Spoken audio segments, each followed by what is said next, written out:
Hello बच्चों, आज हम स्टार्ट करने वाले chapter 9 some application of trigonometry से सम इम्पोर्टेंट क्वेश्चन। स्टार्ट करते हैं हम अपना क्वेश्चन नंबर सेकंड के साथ, एक्सरसाइज 9.1। सेकंड क्वेश्चन क्या है हमारे पास? A tree breaks due to storm and the broken part bends so that the top of the tree touches the ground, making an angle 30 degree with it.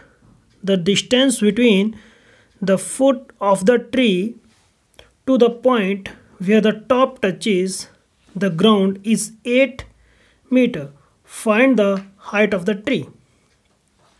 हमें height of tree find out करना है। सबसे पहले इस तरह का question करने के लिए डायग्रामेटिकली रिप्रेजेंटेशन जो है वो बहुत इंपॉर्टेंट है। अगर डायग्रामेटिकली आप इसे अच्छे से रिप्रेजेंट कर लेते हो तो we will make sure that you can solve the question. Start करते हैं। A tree breaks due to storm means एक ट्री दिया है, इस तरह से मान लो एक आपके पास ट्री है और इस ट्री का हाइट सपोज हम मान रहे हैं, इस ट्री का हाइट सपोज कर लीजिए h, स्मॉल h इसका हाइट है।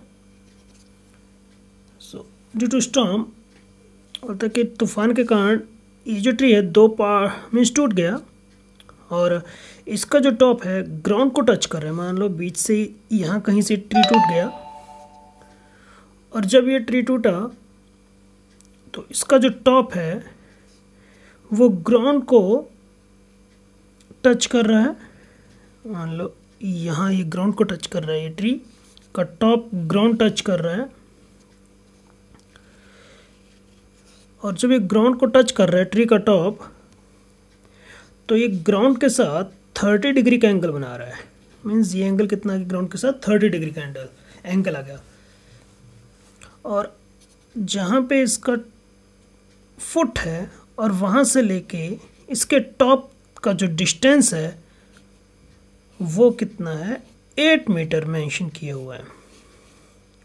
तो हमें क्या बताना है? टोटल हाइट कितना है इस ट्री का। तो आफ्टर स्टॉर्म जब ये दो पार्ट्स में टूटा तो मान लो ये यहाँ से लेके यहाँ तक इसका हाइट हम h1 मान लेते हैं और देन मिडल से लेके जहाँ तक ये टॉप इसका सरफेस को टच कर रहा है वहाँ पे इसको मान लें हम h2 इसका हाइट मान लेते हैं। तो स्टार्ट करते हैं। तो ये कुछ हमारा डायग्रामेटिक रिप्रेजेंटेशन कुछ ऐसा है। तो स्टार्ट करें हम अपना सॉल्यूशन। हमें हाइट निकालने तो हाइट को मान लेते हैं लेट हाइट ऑफ ट्री। तो हाइट ऑफ ट्री कितना है? हमने माना small h which is equal to, अगर देखो तो h1 प्लस h2 के बराबर है। दो पार्ट्स में बंट गए हमारा ट्री ड्यू टू स्टॉर्म, तो h1 प्लस h2 और ये मीटर्स में दिया तो इसे मीटर में ले लेते हैं। एंगल कितना दिया हुआ है? अगर एंगल की बात करो थीटा कितना है यहाँ पे 30 डिग्री और ये डिस्टेंस भी दिया हुआ है top of the tree and the foot of the tree it's 8 metre. तो यहाँ पे हम पॉइंट मेंशन कर लेते हैं ए बी सी। तो यहाँ से ए बी कितना आ गया? A B equal to 8 metre और बी सी हम देखें तो बी सी हमने कितना माना है? बी सी माना है h1 मीटर और ए सी कितना आ गया? h2 metre. फ्रॉम ट्रायंगल अब हमें यही h1 और h2 निकालना है। तो हम ट्रायंगल जो राइट एंगल ट्रायंगल है ABC, फ्रॉम ट्रायंगल ABC। अब इस ट्रायंगल में जो साइड हमें निकालना है मीन्स जो भी लेंथ हमें निकालना है उसे हम ऊपर रख लेते हैं और जो गिवन लेंथ है उसे हम डिनोमिनेटर में ले लेते हैं। तो अगर ट्रायंगल ABC में हम देखें तो BC अपॉन AB, BC हमारे पास आ गया परपेंडिकुलर और AB की बात करें तो AB हमारे पास क्या है? बेस। तो perpendicular upon base is tan theta और थीटा हमारे पास कितना है 30 डिग्री। सो बी सी हमारे पास है H1 और ए बी है बेटा 8 और tan 30। It implies H1 is equal to 8 multiply और tan 30 पे कितना वैल्यू है हमारे पास 1/√3। तो H1 हमारे पास आ गया 8/√3। H1 तो आ गया हमारे पास। देन अब H2 भी निकाल लेते हैं। आल्सो अगर H2 की बात करो तो इसी ट्रायंगल में AC जो साइड निकालना है वो ऊपर रख लो और जो गिवन है वो नीचे लिख दो, AC अपॉन AB। अगर AC की बात करें तो AC हमारे पास हो गए यहाँ पे हाइपोटेन्यूज अपॉन बेस। और हाइपोटेन्यूज अपॉन बेस क्या होता है बेटा हमारे पास secant. Hypotenuse upon base is secant theta और थीटा अगेन कितना है यहाँ पे 30 डिग्री। देन AC हमारे पास है H2, तो इट इम्प्लाइज हम बोल सकते हैं H2 which is equal to AB, या अपॉन में लिखना हो तो अपॉन में लिख लो। AB कितना है, AB 8 और सीकेंट 30। सीकेंट 30 का हमारे पास वैल्यू आता है 2/√3। ये जितने भी वैल्यूज़ हैं ये आपको लर्न करनी होंगी ताकि इजीली इन क्वेश्चनों को आप कर सको। जिनको नहीं लर्न होती वो टेबल की फॉर्म में भी लर्न कर सकते हैं इनको। देन H2 सिंपल हमारे पास कितना आ जाएगा, H2 is equal to 8 to कितना आ गया 16/√3 मीटर।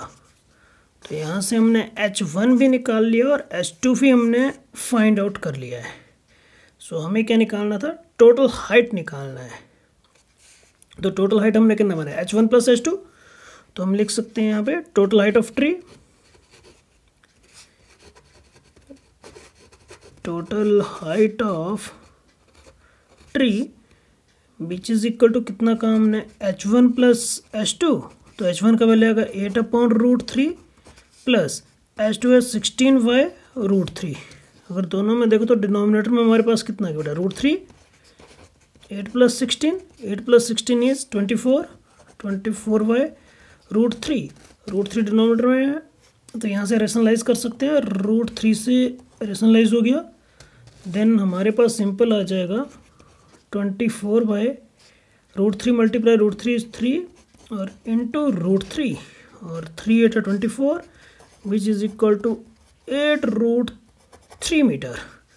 तो हमारे पास हाइट कितना आ गया, H is equal to height of tree कितना आ गया 8√3 मीटर। सो रिक्वायर्ड आंसर हमारा आ गया, मीन्स यही हाइट पूछा था तो हाइट कितना आ गया 8√3। सो आई होप सबको समझ आ गया होगा। और अभी तक किसी ने हमारे चैनल को सब्सक्राइब नहीं किया है तो please subscribe. So next question ले रहे हैं हम इसी एक्सरसाइज का, क्वेश्चन नंबर 4। तो क्वेश्चन नंबर 4 कुछ इस तरह से है, the angle of elevation of the top of a tower from a point on the ground which is 30 meter away from foot of the tower is 30 degree. Find the height of tower. तो इसमें भी हमें क्या बताना है, height of tower बताना है। तो हम जैसा मैंने पहले बोला है कि इन क्वेश्चनों को करने के लिए डायग्रामेटिकली आपको स्ट्रांग होना पड़ेगा। अगर डायग्राम आपको बनाना आ गया तो इन क्वेश्चनों को सॉल्व करना काफ़ी आसान है। सो स्टार्ट करते हैं। इस क्वेश्चन का डायग्राम कैसे रहेगा, यहाँ पे लिखा है the angle of elevation of the top of a tower from a point on the ground. Angle of elevation की बात करें मीन्स ग्राउंड के एक पॉइंट से टावर के टॉप का एंगल दिया हुआ है। मान लो ये आपके पास टावर है